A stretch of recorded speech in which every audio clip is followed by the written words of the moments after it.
In 1979, a group of Detroit friends headed into the woods with $375,000 raised by local investors to make a movie in the woods in Tennessee, and that movie was The Evil Dead. Originally going to be called Book of the Dead. And yeah, I got those DVDs, one of the first DVDs I've ever owned. And it's got this booklet in here, this like Q&A thing with all the ladies of the Evil Dead movie. And yeah, I'm going to tackle the Evil Dead franchise now, but I'm only talking about the trilogy by Sam Raimi. I've already reviewed the remake, so if you want to hear my thoughts on that movie, you can go check out that review. And in case you didn't know, there is another Evil Dead movie coming out called Evil Dead Rise, and it's set to drop currently in March of next year, March or April, sometime in spring of next year. It was supposed to get released sometime this year in the fall, straight to streaming like HBO Max, but then they decided not to do that, and I was hoping it was going to drop sometime this month so that I could review these movies right before it came out.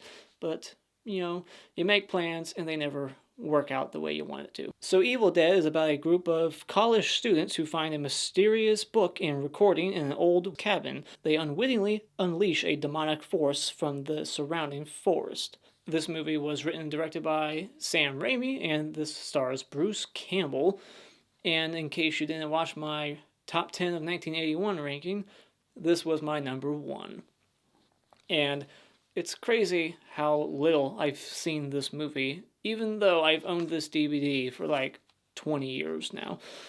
I've only seen this movie like 4 times, 5 times. It's crazy. I feel like I should have seen it a lot more, but for some reason I just never went back to it a lot growing up. I was always watching the slasher movies because, I'm a slasher guy, and I just didn't watch this movie that much growing up, but man, is it a great film. And what I like about the movie is I love the camera work. Sam Raimi's style is just really cool. There's a lot of cool shots, and the opening shot is terrific. It's the POV of evil, and it's like going around the woods, and it's surrounding the cabin, like stalking them, looking through the window, very voyeuristic, and I just think it's really creepy. And I know this is a horror comedy. It's definitely got some comedic bits in it, but it's more horror than comedy, if you ask me. It's not until part 2 that it's bonkers and like a Looney Tunes cartoon. There's a lot more cool shots in the movie, like the one that's following the car to the cabin, and the one that starts above Ash's head and like goes around and like goes right in front of his face, starts above his head and then like goes around. It's kind of like that shot in Amityville 2.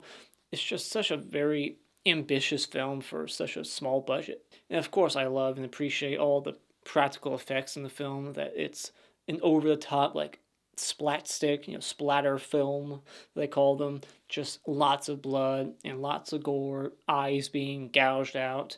I find the shots of possessed Cheryl in the cellar to be very creepy.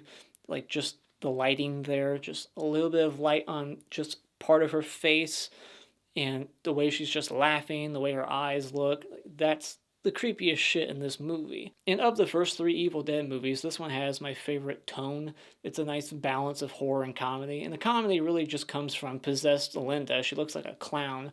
Some of the makeup is a little silly, and some of the reactions and the continuity errors in here kind of make you laugh. There's definitely some goofy stuff in the way Linda's laughing and mocking Ash, and when he drags her out of the cabin, he's like slapping her around. It gets silly in moments, but for the most part, it's serious to me, and it's a horror movie more than a comedy. Part 2 and 3 really crank up the comedy to 11, and it's like slapstick, which I'm not usually that big on. And so this one, just like the remake, is more serious to me. I mean, some people might see this as straight up comedy, but to me it's more of like a blend of horror and comedy. So I much prefer the tone of this movie over 2 and 3, but I still enjoy those movies also, but I just like the tone of this one more. And I love the crazy, nightmarish climax where shit just really hits the fan and blood spraying out of the walls, and it just gets really bonkers without going too over the top like the sequels. I really enjoyed the score by Joe LaDuca.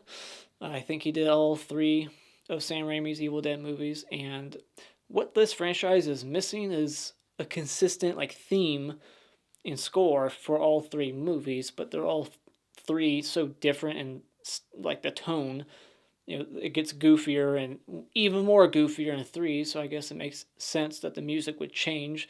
This one's more horrific and scary sounding, the music, but I love it, and I wish that the whole franchise would have like a consistent like theme song, like something over the credits at least, like have a theme like Halloween does and Nightmare on Elm Street and Friday the 13th. Like they all have that, music that we all recognize. And I don't think you can say that for the Evil Dead movies. And I will say this movie has some really effective, cool sound design, and I love the atmosphere of this cabin in the woods, the foggy, spooky woods surrounding this cabin, just the look of the movie.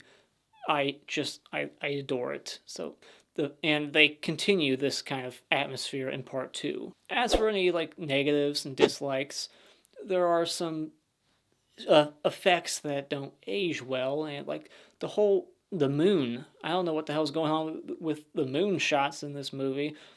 I'm curious if that's fixed in the 4K or Blu-ray, but with this DVD, like when you see the moon, it looks like they just like cropped it in. It looks so bad, and it takes you out of the movie, along with all the continuity errors. There's like this much blood on them in one shot, then it's gone in the next shot. Their hair's different, and this is different. Like they had like different actors playing the girls at some points, like when they were in demon makeup. Like there's a lot of continuity errors in this film that can take you out of the movie. And I found myself not really liking any characters in this film. I don't hate any of them. Scott's a little bit of a dick at one point, but they're just whatever. There's nothing to them. They're not special. It's not until part two when Ash becomes Ash. This is before he became the icon. And the acting is pretty weak, especially from Bruce Campbell. I thought he was not good in this. So the acting is very weak, amateurish, and the character writing is not that great. I don't really connect to anyone. I don't care about any of them. And I find Linda, when she's possessed, to be very annoying, just how much she's laughing and giggling. And these characters make some really odd and dumb decisions. Like at one point, I believe it was Linda, she just walks out into the woods and like walks over a mile to investigate a noise. It's like, what the fuck are you doing? At least take your brother with you, or your boyfriend, or whoever. Take someone with you. And I wish this movie would have established like rules and made it more clear on how exactly this demonic possession works. Like if you try to make sense of it, you're gonna lose your mind, especially in part two. And then I'm pretty sure it's the same way in Army of Darkness. Like people would just randomly become possessed, but yet somehow Ash in all these movies, I mean in part two he's possessed like on and off again, which doesn't make sense. Like it's like a switch that occasionally gets flipped on and then he's back to normal, and it's like, what the hell's going on? But in this one, it's like, why don't they just possess him? They so easily possess this one person. They crash through the window and now she's possessed. This person gets stabbed with a pencil. Now they're possessed. In part two, a guy gets thrown into a wall. He doesn't get bit. He doesn't get, scratched or anything. Now he's possessed. It's like, how the fuck does this possession work? But I guess one could argue that the reason why they're not possessing Ash right away is because the demons are cruel and they just want to keep fucking with him for as long as possible. So final thoughts, this is an ultra low budget, ambitious possession film that makes up for its weak performances and character writing with its amazing atmosphere, nasty effects, and its bonkers and energetic climax. So when it comes to The Evil Dead, I did drop my rating down some, but I still love the movie, so I'm giving it 4.5 out of 5. Alright, time for a spoiler discussion. So the hitchhiker, the guy, the like fisherman looking dude on the road, I believe that's Sam or Ted Raimi. It's one or the other, I'm pretty sure. So we got a cameo there.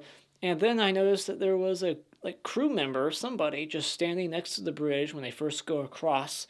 Just some guy standing back there, like, holding something. Like, who the fuck is that guy? It's no one from the movie, but he's just standing back there looking towards the camera. It's like, who the hell is that guy? And what's weird is, you would think in other movies, they would get to the house, they would find the tape, they'd play it, they'd say the curse and whatever, and then crazy shit would start happening. But crazy shit's already happening on their way there. Like, it seems like we got the whole POV of the evil going through the woods, and it seems to be messing with their car.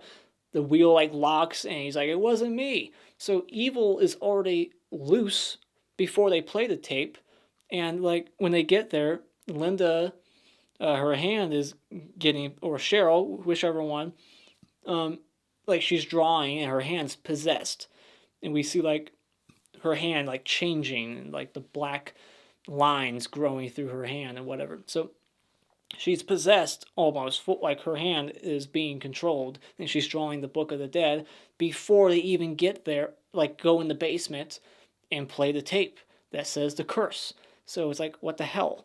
You would think that they would play that and then this stuff would start happening. And there's a Hills Have Eyes poster in the basement, and then in Evil Dead 2, there's a Freddy Krueger glove in the basement. And then in Nightmare on Elm Street, Evil Dead is on the TV. Nancy's watching. And so then the sister just wanders out. She like hears a noise.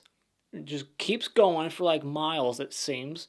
And then she gets like raped by a tree, which is pretty brutal. And we get like a tit shot, and that's the only nudity in this whole franchise, I believe. It's just that one quick boob shot. And then you'll notice in the next shot that her boob is covered up with her shirt. So continuity error there. But yeah, she like ran out for miles because she heard a noise, and she's like, "Who's out there?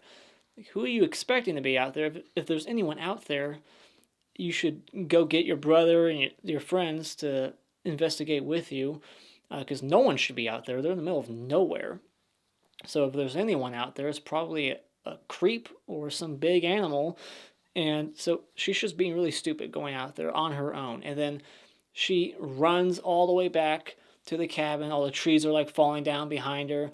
And then weirdly enough, the keys to the cabin are outside. The front door is locked, but the keys to the cabin are outside on top of the door frame. How is that possible? That doesn't make any sense. They have 2 sets of keys to this place that they're renting. I don't understand. Like, how are the keys there? And so then we get like the pencil scene, stabbed right in the ankle. And that's how she gets possessed, I guess, is getting stabbed with a number 2 pencil.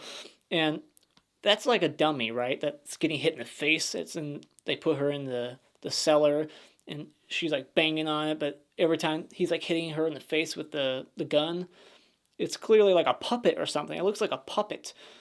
And so that was just kind of funny. And then the evil breaks through the window, and the girlfriend starts screaming. And I believe this is Linda or Cheryl, whoever. And the boyfriend, Scott, he hears his like girlfriend in the other room screaming and a window breaking. And he just slowly walks to that room to check it out. Like, "Hey, what's going on?" Like, dude, if my girlfriend was in the other room screaming bloody murder, I'd be more quick on my feet to go like help out. They have a gun, so just run there and fucking investigate quicker. And he just slowly makes his way there as she's probably getting brutally killed. Like, it's just like, really? Wow, what a terrible boyfriend. What's up with the wallpaper in the restroom? It's like yellow plastic from wall to wall. It's just all yellow plastic. It was really weird. Like, what's the reason behind it? I'm curious. So Shelly, that's her name, the girlfriend of Scotty, she's possessed, and she starts biting her own like hand off. And then he stabs her with a special like dagger, and then he like dismembers her, and blood's going over the camera lens. And he doesn't really seem that torn up about it. Like, after he's done dismembering his girlfriend, he never like has a moment to like cry about it. He's just like, "All right, job's done." I love that Ash was just as annoyed as me with his girlfriend, so he dragged her out after slapping her a bunch, and just dragged her out and shut the door so he could get some like peace and quiet. And then the demon, for some reason, allows themselves to be buried. Like, we see that she possessed Linda is still alive. Her eyes are open, and they're doing that like game. He keeps looking, and then her eyes are closed, and then he looks away, and then her eyes are open again. Like, she's alive. But yet the demon, for some reason, lets Ash dig a hole and then bury her completely. And then, like, she jumps out, and then he has to decapitate her with a shovel. And I love that the body like lands on him, the neck is just squirting blood onto Ash's face.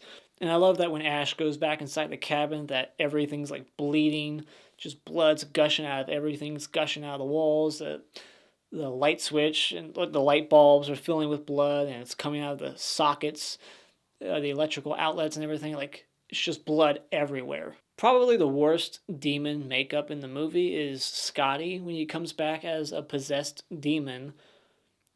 He just looks like a puppy dog. He has like a black dog's nose. It just looks really goofy. Like, he looks like Goofy, the dog. Like, he looks really silly. But I love when he gets his eyes gouged out. It's pretty gory. And I like that the necklace on the ground is shaped like a skull. And they do that again in part 2. And the necklace is such a ugly necklace. It's like, looks like a freaking magnifying glass. Like, it's just this piece of glass, a circle, and he gives it to his girlfriend, and she acts like it's the most beautiful thing ever. Like, oh my gosh, I love it. I'm gonna wear it every day. It's like, no girlfriend would love that necklace. No one. They tell you to take it back wherever you got it. Like, no, this is not acceptable. But it ends up helping him in the end to retrieve the book. He throws the book in the fire, and then they all start like melting, and they literally turn into like pudding, or it looks like oatmeal or something. They just melt and melt, and then like there's just roaches and like snakes or some shit. Like, it's something out of like Halloween 3. Like, they just melt, and then there's just insects and shit everywhere. And the stop motion is a little dated. It's not the best stop motion, but whatever. It was just cool to see them all melt, and their blood's like, the blood looks like milk at times. It's like very white blood just spraying out of their face and shit. And yeah, then we get the ending tracking shot going from the back of the cabin, through the cabin, bursting down through the doors, going into Ash's mouth. And now he's possessed in part 2 as a result. And that's how part 2 should have started, is with that shot, and it would have made sense, but whatever. They chose to like reshoot this movie for some reason. I'm not sure why, but they did. But yeah, so that's the end of Evil Dead. What are your thoughts on this movie? Is it your favorite of the trilogy, or do you like the more zaniness and cartoony vibe of the sequels, the more Three Stooges routine type shit of Army of Darkness? Like, do you like those type of movies better, or do you like the more horror, style of this one? This one's a lot more horrific than the other ones, except for the remake. The remake is straight up horror, no comedy in that one whatsoever.